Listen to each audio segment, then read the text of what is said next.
and you've been ranked #1 in the world in the 200 meters and the 400 meters. But instead of running the 200 like everyone expected, you're in the 400 meters here today. I chose the 400 because I had an injury last month that set my training back. I didn't get to do any speed work and didn't get to sharpen up for the 200, so I felt like my chances were better in the 400. Well, you've got Quincy Watts, you've got Butch Reynolds, you've got Andrew Valmon. Looks like a tough field. It is going to be a tough field, but I feel like I can compete with them.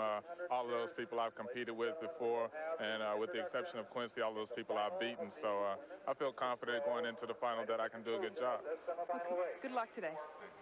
It's the national championships, and in a few moments, the men's 400 meters with Butch Reynolds, the world record holder, and Quincy Watts, the Olympic gold medalist. I'm still learning. There are different phases where I could be better at throughout my race, and I think it's going to be a learning process.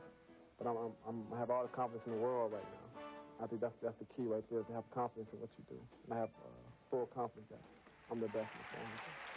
Coming up next, the men's 400 meters, where we will see Olympic gold medalist Quincy Watts and world record holder Butch Reynolds going the distance. Stay tuned.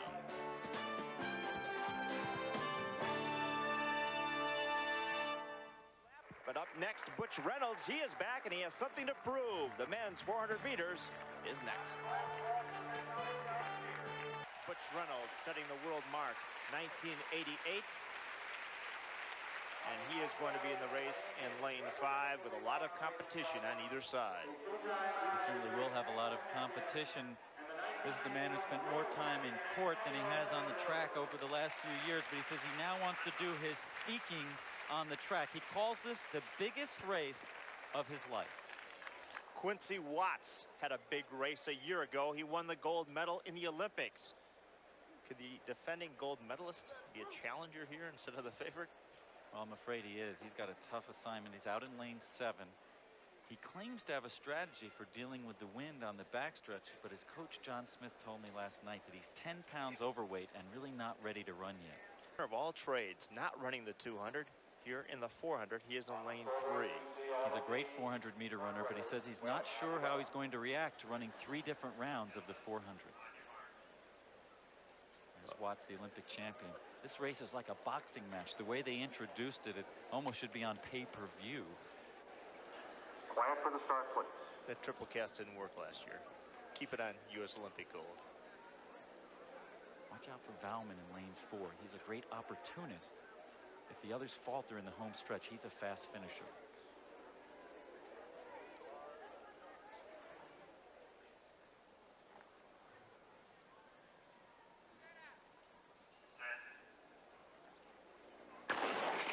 An outstanding field in the men's 400 meters, and off they go. Butch Reynolds in lane 5 with a great start. Reynolds runs best when he goes out quickly, and Quincy Watts in lane 7 is going out quickly. He's looking like the Quincy Watts of last year.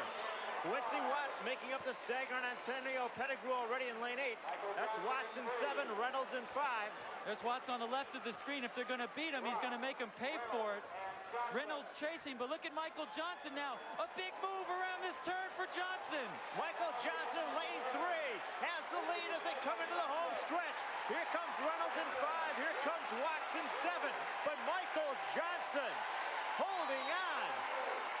A tremendous run by Michael Johnson. 43.74. A personal best for Michael Johnson.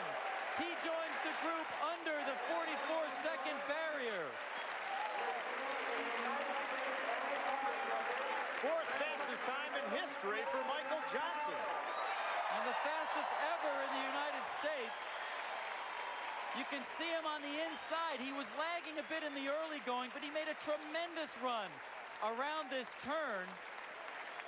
And really, the race was over at that point. I think the others had to be stunned by that. His 100 meters from 200 to 300 was just remarkable. He faltered in the last 50 meters, but nobody was close. The rest were running for second. Reynolds in second at this point. Valmon in the blue on the inside, trying to beat Quincy Watts. Watts holds on for third. Valmon will again be on the relay. Michael Johnson with a tremendous run. We'll be back with more from the USA Mobile Track and Field Championships, where Michael Johnson has dominated the field in the men's 400 meters. Michael Johnson, some question the 400 instead of the 200, but he shows that he knows how to run the 400 out of lane 3. And Quincy Watts running into lane 6 as he comes to the finish line. They'll have to go to the judges on that one. Well, let's go to Carol Lewis. Carol? Michael, I think everybody was watching Quincy Watts, but at the end, it was Michael Johnson in lane 3, 43.74. That's a PR for me. I'm very happy to do that after running the rounds. I think a lot of people doubted whether I could make it through the rounds.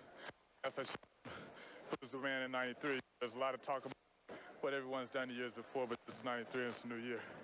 Butch Reynolds, it's going to be your first time in a major world championship since the '88 Olympics. How do you feel? I feel good. I think having Michael here in the 400 is an added to our event. And we're going to race again in Stuttgart, and we'll see who the man going to be. Well, I think we might have a 1-2 here in Stuttgart, again, for the men's United States 400-meter team. Congratulations, guys. Well, Butch Reynolds set the world record in 1988, but he has a new rival in 1993 by the name of Michael Johnson, 4th fastest ever